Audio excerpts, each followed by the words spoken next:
आप सभी को राम राम। जय इष्ट देवों की। आप सभी को आज तुलसी विवाह एकादशी की बहुत बहुत बधाई हो। और देव उठनी एकादशी में भगवान आप सभी पर कृपा बनाए रखें। तुलसी मैया की आपकी कृपा बनी रहे, आपके सपरिवार पर कृपा बनी रहे, सबको सुख समृद्धि और खुशहाल जीवन जिए, आशीर्वादों से भरा हुआ जीवन हो, प्रेम से भरा जीवन हो, आनंद से भरा जीवन हो, शांति से भरा जीवन हो। शक्ति उस परमात्मा की अनुभूति हो जो हमको चला रहा है। ज्ञान की कभी कमी ना हो। तो पवित्रता अपने मन में रख करके हम आज भगवान की भक्ति करते हैं, साथ में मिल करके करते हैं। आज हम चर्चा करते हैं आध्यात्म पर। आध्यात्म क्या है? जैसे 3 प्रकार का भोजन होता है, तन का भोजन, मन का भोजन और आध्यात्म का भोजन। तो ऐसे ही तन का भोजन हम अगर नहीं करेंगे तो हमको बहुत परेशानियों का सामना करना पड़ सकता है। हमारे ऑर्गन सिस्टम में प्रॉब्लम आ सकती है। जो सुख समृद्धि में हमारा धन लगना चाहिए, हमारा मन लगना चाहिए, हमको अच्छे कर्म करने चाहिए, वो हमारे हॉस्पिटलों में जाते हैं और यहाँ तक कि किसी न किसी की मौत भी हो जाती है। दूसरा होता है मन का भोजन। मन का भोजन जैसे हम भक्ति पूजा पाठ जप करते हैं तो हमारा मन खुश रहता है, और मन खुश तो हमारी भक्ति भावना बढ़ती है।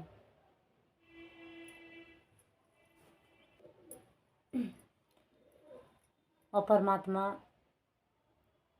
का पूजन पाठ करना, कथाएं पढ़ना, सबकी अलग अलग प्रकार की भक्ति होती है। कल भी इस बात पर चर्चा हुई थी। कोई सेवा करता है तो बड़ा आनंद में रहता है,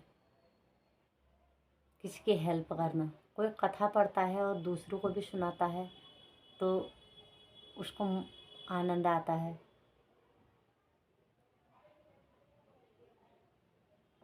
और कोई अपने प्रोफेशन में अपने नियम पर चलता है तो उसको आनंद आता है।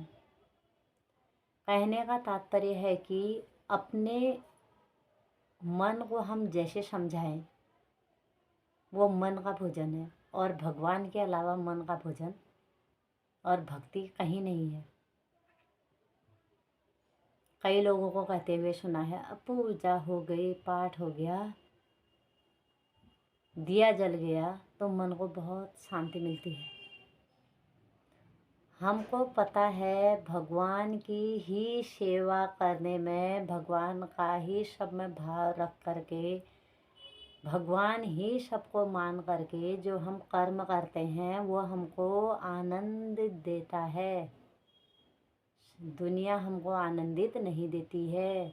हम सोचते हैं पल पल पल पल पल पल हमको इससे खुशी मिलेगी, इससे खुशी मिलेगी, इससे खुशी मिलेगी, पर नहीं, वो हमको भंवर में फंसाता है। उससे हम खुश हो ही नहीं सकते हैं। हाँ, उसकी सृष्टि को अगर हम मान के चलें कि ये परमात्मा ने बनाया है और जो हम कर रहे हैं यही भगवान की सेवा है, अपना न मान करके भगवान के लिए कर रहे हैं और उसका पुण्य भी हम भगवान को ही दे रहे हैं, तो ये समझें कि यह आध्यात्म का ज्ञान है। और इसकी जानकारी हमको संत लोग ही देते हैं, वही दिव्य आत्मा दे सकते हैं। ब्रह्म का ज्ञान आज जैसे जितने लोग भी हैं, ब्रह्म का ज्ञान हर किसी को नहीं होता है। और सच्चे और निस्वार्थ ब्रह्मज्ञानी बहुत पुण्य प्रताप से मिलता है, बहुत दुर्लभ है। जिसको ज्ञान देने के बावजूद भी कुछ भी नहीं चाहिए,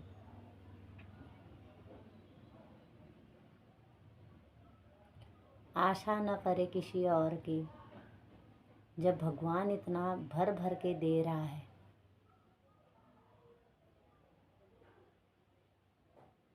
कभी कभी नज़रों में आता है कि उसको इतना मिलता है, ज्ञान देता है, पर नहीं, वो भगवान उसको दिला रहा है और वो अपना कर्म ज्ञान देने का करता है। गुरु मिलता है हमको साक्षात। आज एकादशी व्रत है, साक्षात एकादशी में जो व्रत होते हैं वह सारे तीर्थों का फल है जिसने ये व्रत कर लिया। क्योंकि जिसका एम भगवान को प्राप्त करना है वह ही भगवान के लिए जप तप कर सकता है। व्रत पूजा पाठ भी एक संकल्प है, वो किसी के सहज भाव से नहीं हो पाता है। भगवान से मांगना पड़ता है, हे प्रभु हमको तेरी बनाई हुई सृष्टि नहीं चाहिए, हमको सिर्फ तू चाहिए। और जो अपने संकल्प पर दृढ़ और अडिग रहता है, भगवान उसकी पहले बहुत परीक्षा लेता है। जिसने संकल्प लिया होता है कि ध्रुव, प्रहलाद, अभिमन्यु, सदना, कबीर और सूरदास, रविदास, नानक, सुदामा, केवट, सबरी, मीरा और द्रौपदी, अहिल्या की तरह हम भी तर जाएं प्रभु, ये जीवन ही लास्ट बनाओ, तो हमको आप अपनी शरण में लो। इस व्रत में ऐसा करना चाहिए, इस व्रत में ऐसा करना चाहिए, इस व्रत में ऐसा करना चाहिए, बताता हर कोई है। पर क्या करना चाहिए? हम भगवान को क्या दे सकते हैं? तेरा तुझको अर्पण क्या लागे मेरा। कर्म कांडों पर फंसे नहीं, बस भगवान को प्रेम के दो आंसू से मोहित कर देता है भक्त।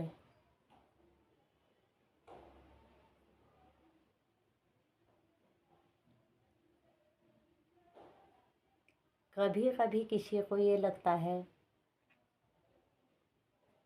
कि भगवान का भक्त बनाए हैं और करते कुछ भी नहीं,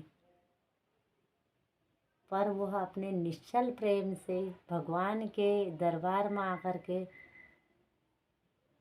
कृष्ण सुदामा की तरह दो आंसू बहा दे, उसी से भगवान खुश हो जाते हैं और देखने वालों को लगता ही नहीं है कि भगवान का ब्रिज गए। प्रेम की भाषा, जिंदगी जीने की एक कला है और इंसान अपने बलबूते और अपने अहंकार से भगवान से दूर है। एकादशी ही एक ऐसा व्रत है जो साक्षात श्री कृष्ण, साक्षात विष्णु भगवान भक्तों की बातों में रुझ जाते हैं। हाँ, माना कि संसार में खूब कमाया है तो खूब खर्च भी करो, तेरा तुझको अर्पण क्या लागे मेरा। ओम जय जगदीश में यही तो कहते हैं, श्रद्धा भक्ति बढ़ाओ संतन की सेवा, होने के बावजूद भी हम किसी को ना खिलाएं, स्वस्थ होने के बाद भी अगर हम किसी की सेवा ना करें, पैर होने के बावजूद भी हम मंदिर में न जाएं, आँख सही सलामत होते हुए भी हम दर्शन ना करें,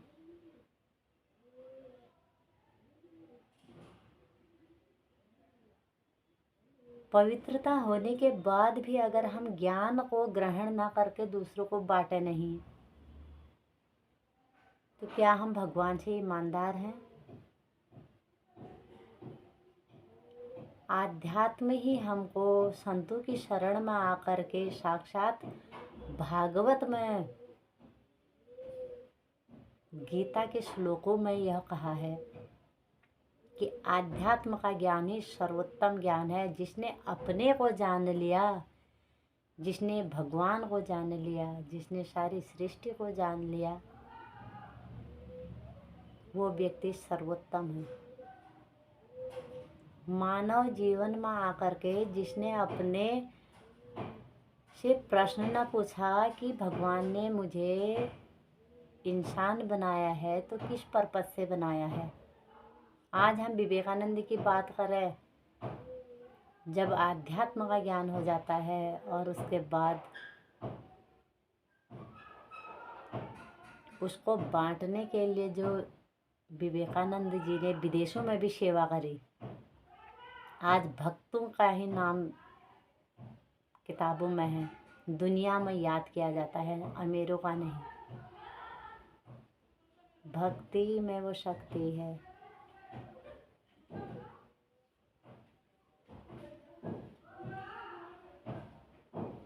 भगवान से बढ़कर भी कुछ है क्या? माना कि सृष्टि बहुत सुंदर बनाई है, पर ये भी नहीं भूलना है कि ये फंसाने के लिए बनाई गई है। जैसे कि सत्य है कि इंसान 100 साल जिएगा, क्या 100 साल भी जी पा रहा है? एक आदमी, एक व्यक्ति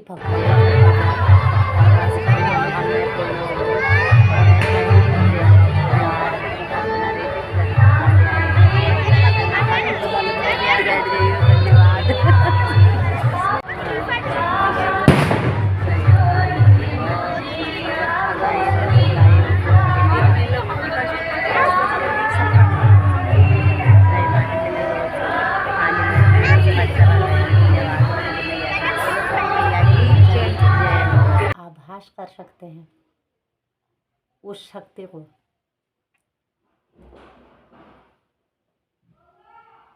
दूसरा है पवित्रता। एक शरीर को पवित्र करना ही, ब्रह्मचारी जीवन जीना ही पवित्रता नहीं है। मन, कर्म, वचन से भी हम पवित्र रह सकते हैं।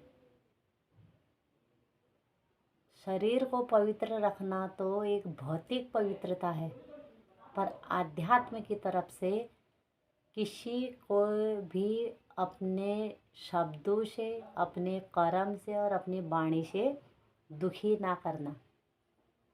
हाँ, बशर्ते गलतफहमियाँ कई लोगों में हो जाती है, पर तुरंत निवारण करो। गुरुजी बोलते हैं, अगर तुम्हें लगे कि कोई तुमसे नहीं बोल रहा है तो तुरंत सॉल्यूशन निकालो, उसका कारण पूछो और उसकी गलतफहमी को दूर करो।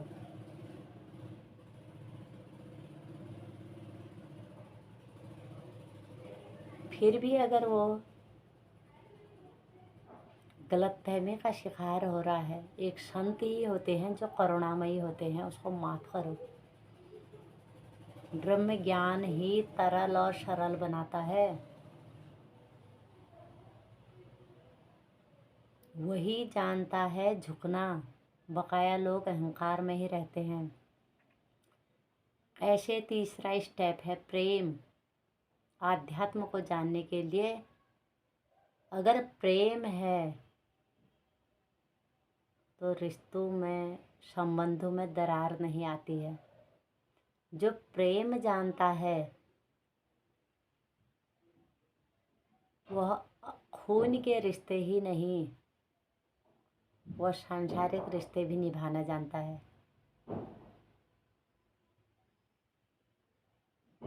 उसके लिए हर कोई बराबर है, कोई अपना नहीं, कोई पराया नहीं। वो सबसे प्रेम करता है।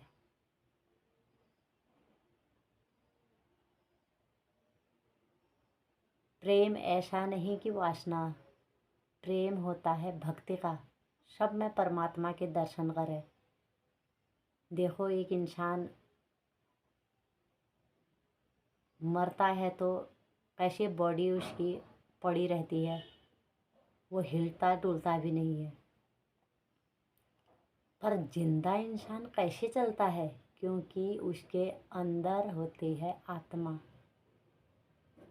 साक्षात भगवान। आत्मा को कई नामों से पुकारा है।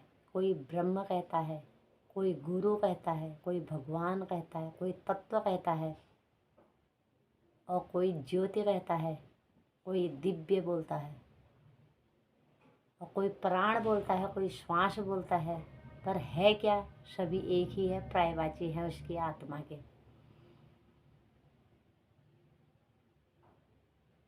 उसको इग्नोर तो नहीं किया जा सकता है ना। कौन चला रहा उसको? इसीलिए कहते हैं प्रेम की भाषा ही एक आत्मा और दूसरी व्यक्ति समझ जाता है। मौन रह के भी अगर हम दिल से कहें कि जो तेरे अंदर है सो मेरे अंदर है परमात्मा, तो बड़ा अद्भुत है। तो उसका दिल पिघल जाता है। भावुक नहीं बोलते हैं, जैसे आंखें बोलती हैं, इशारे बोलते हैं, ध्यान बोलता है, यहाँ तक कि शरीर की फ्लेक्सिबिलिटी भी बोलती है, शरीर की हरकतें भी बोलती है। जैसे कोई फटाफट इंसान एक कमरे से दूसरे कमरे जा रहा, दूसरे कमरे जा रहा, दूसरे कमरे जा रहा, तो पता चल जाता है कि वो परेशान है। चेहरे से पता चल जाता है जैसे ये व्यक्ति उदास है। इशारों से पता चल जाता है कि उसको क्या चाहिए। ये भी एक भगवान की भाषा है। चौथा है शांति। आज इंसान एक शांति चाहता है पर वही उसको प्राप्त नहीं है।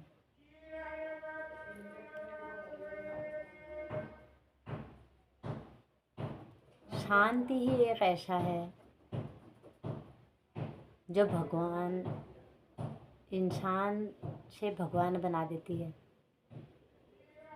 जो भगवान को साधना प्राप्ति करने समझने के लिए एक साधन है। आज शांति के लिए ही इंसान यहाँ से वहाँ भागा दौड़ी करता है, पर जिसने समझ लिया शांति कहीं और नहीं है, मेरे भीतर ही है। चाहे इसके लिए मैं दुनिया के जहाँ जाऊँ, अगर मुझे अशांति है तो वह कहीं भी प्राप्त नहीं हो सकती है। और अगर मैंने अपनी काम क्रोध लोभ मोह और अहंकार को अगर मैंने जान लिया, समझ लिया कि अगर मैं इसको कंट्रोल कर दूँ तो शांति मेरे भीतर ही है। सुख छठा। पांचवा सुख है। सुख को प्राप्त करने के लिए इंसान अपने रिश्तों में कितनी दरार कर देता है। अपने सुख को प्राप्त करने के लिए अगर हम दूसरों का मन दुखा दें तो वह कभी सुखी नहीं रह सकता है। दूसरों का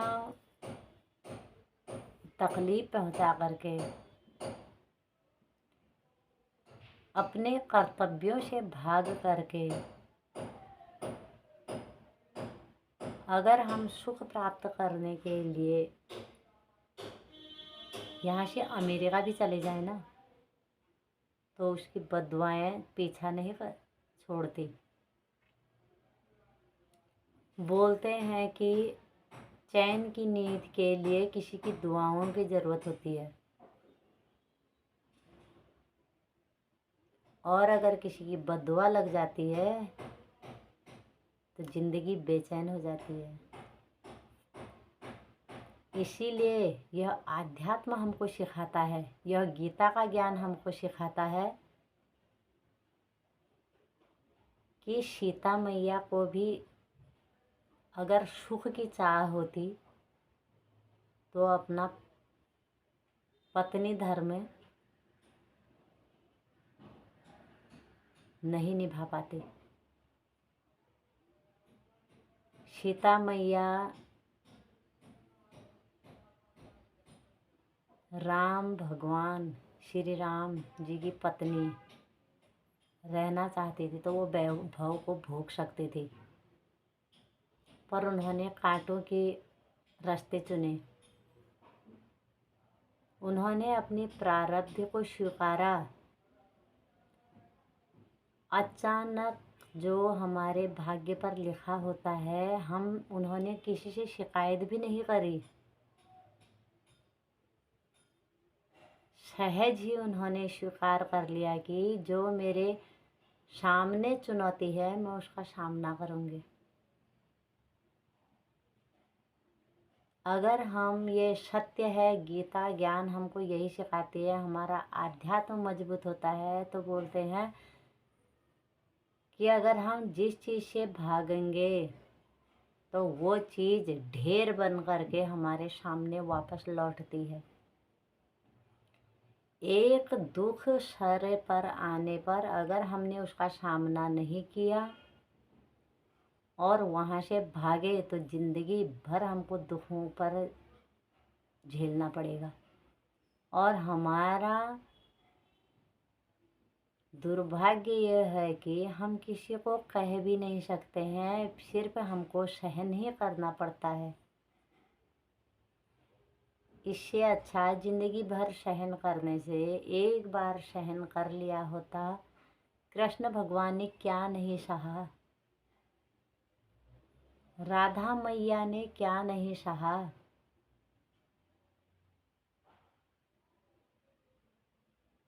सीता मैया ने क्या नहीं सहा,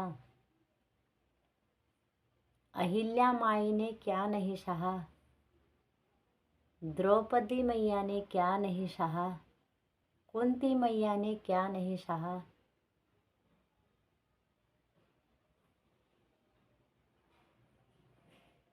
पार्वती मैया ने क्या नहीं सहा, शंकर भगवान ने क्या नहीं सहा, साक्षात पवन पुत्र हनुमान जी ने क्या नहीं सहा। कर्मों की सजा भगवान को भी भोगनी पड़ी, पर उन्होंने भी सहज ही स्वीकार किया। तो हम इंसान होके कितना भाग लेंगे।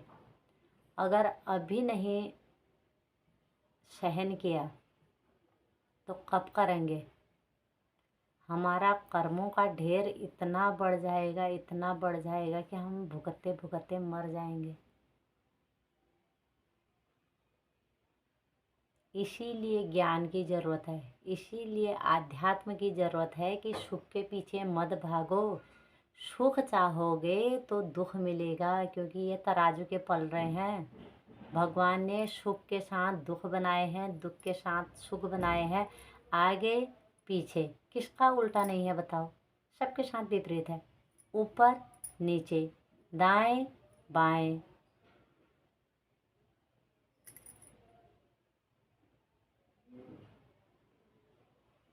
आमने सामने, विश्वास अविश्वास, सत्य झूठ, धर्म अधर्म, पाप पुण्य। तो हम सुख की चाह करेंगे तो दुख तो आएगा आएगा।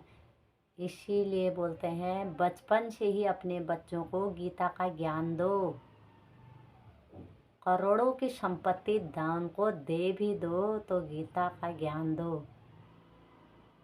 कभी कभी ऐसा होता है कि थर्ड पर्सन का सहारा लेना पड़ता है। अगर अपने बच्चे भी गीता का ज्ञान नहीं समझ पाते हैं, अगर हम गीता का ज्ञान बांटते बांटते किसी अन्य बच्चे के थ्रू अपने बच्चे को भी वह ज्ञान मिलता है तो सबसे बड़ा पुण्य है।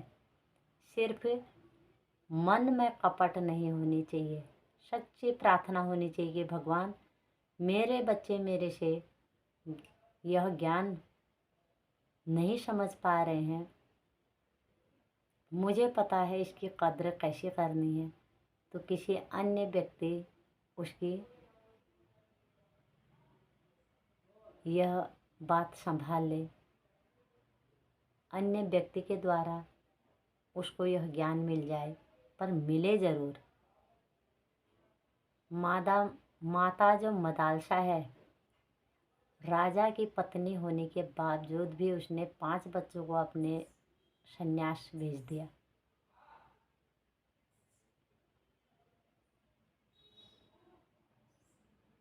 चार बच्चे सन्यासी बन चुके थे, एक राज्य करते हुए भी सन्यासी रूप में रहा। कैसी होगी वो माँ।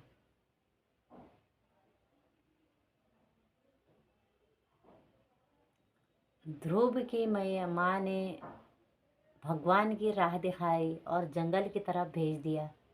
नहीं तो मोह में पड़ करके कह सकती थी कि तुम्हें बाघ खाएगा, शेर खाएगा, जंगली जानवर तुमको खा देंगे, पर नहीं, उन्होंने उसको भगवान के सहारे छोड़ा और बोला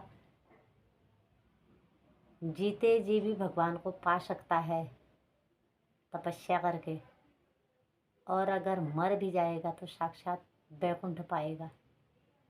ऐसे होती है माएँ, भक्त के रास्ते पर अडिग, जिसके माँ संस्कारी होती है, जिसका गुरु संस्कारी है, दृढ़ निश्चयी है, वो अपने माँ ही गुरु होती है। वो ही अपने बच्चों को पवित्रता से, धर्म के रास्ते पर, सत्य से, ईमानदारी से,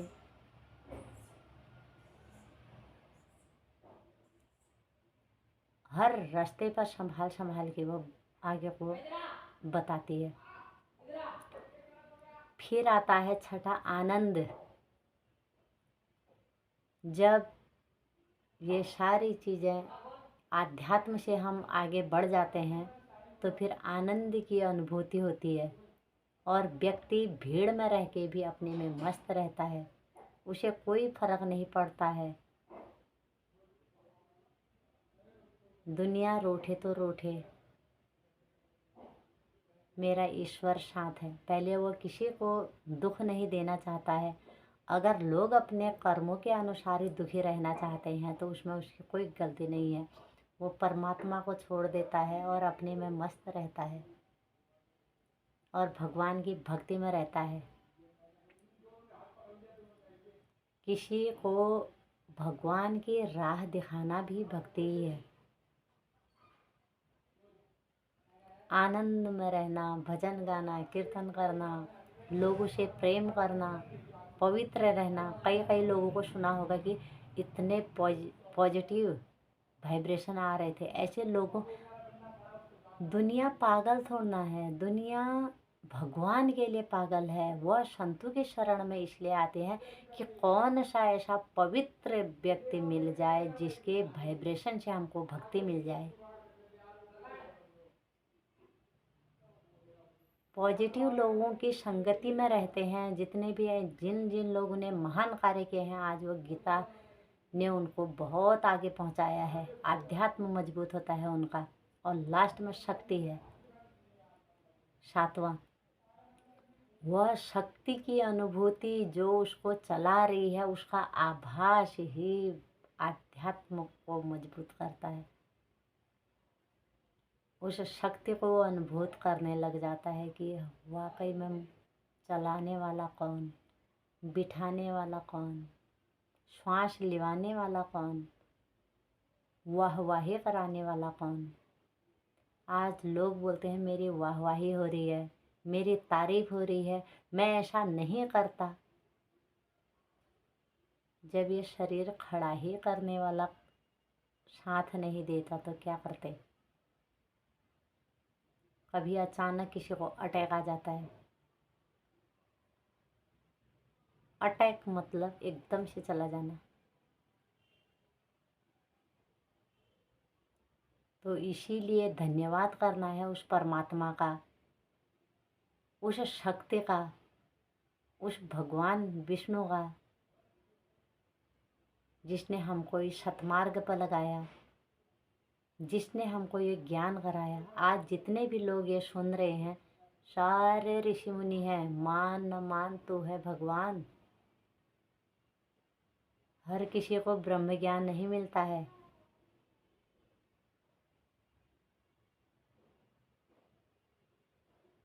दुनिया में कई प्रकार के टॉपिक पड़े हुए हैं, पर आपको अगर यह भगवान की बातें, भगवान की चर्चा, भगवान के भजन, आध्यात्म की बातें और ये विचार पॉजिटिव करने वाले अगर ये शब्द मिल रहे हैं तो आप साक्षात पिछले जन्म के ऋषि मुनि हो। नहीं तो ये किसी के कान में चल जाती भी नहीं है ये बातें। भगवान जो तो करा रहा होगा अच्छा ही करा रहा होगा। मेरा भाग्य खुल रहा होगा, मेरे जीवन में चमत्कार हो रहा होगा, इसीलिए मेरा दुर्भाग्य मेरा सौभाग्य में बदल रहा होगा। मुझे संतों की याद दिला रहा होगा, मुझे अपनी शरण में ले रहा होगा, मेरी भक्ति जगा रहा होगा। इसीलिए अपने को धन्यवाद दो। ये तन न मिला होता तो हम कहाँ होते, किस योनि में होते। धन्यवाद करना है उस गुरु का, उस परमात्मा का, उस माता पिता को। अपने फर्ज निभाते निभाते हम भगवान को प्राप्त हो सकते हैं। करना ही क्या है। और जिसने ये जान लिया उसका जीवन का उद्धार हो गया। दुनिया में जीने के लिए सब कुछ करना है, पैसा भी कमाना है, लोगों के बीच भी जाना है, अपने को पवित्र भी रखना है, शांति भी रखनी है, पवित्रता रखनी है, आनंद में भी रहना है, सुख भी चाहिए और ज्ञान भी चाहिए। जिसको ज्ञान हो गया वह संसार में जीवन जीने के कलाकार हो गया। और ज्ञान के लिए हमको आध्यात्म की ज़रूरत होती है और आध्यात्म के लिए हमको साधना की ज़रूरत होती है और साधना के लिए हमको समय की ज़रूरत होती है। और अपने समय का 1 घंटे का सदुपयोग ज़रूर करना है। नहीं तो ये कलयुग में पता नहीं चला कि कब सुबह से शाम हो गई, कब दोपहर से रात हो गई और कब जन्म से मृत्यु हो गई। धन्यवाद आप सभी का। परमात्मा सभी के जीवन में खुशहाली लाए। कोटि कोटि प्रणाम। जय इष्ट देव की, जय भद्रकाली।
कोई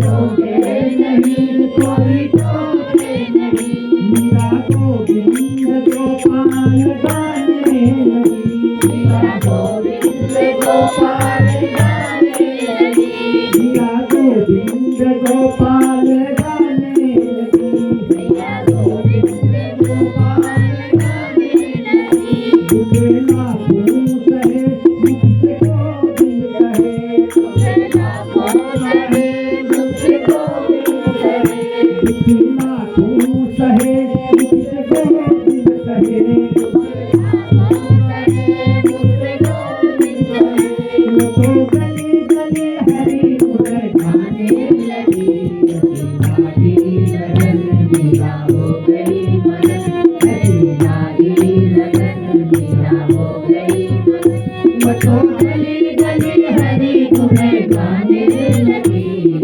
हरि लगन दिया हो गई मगन, तो गली गली हरि गुण गाने लगी। हरि लगन दिया हो गई मगन।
आओ तो बेड़ा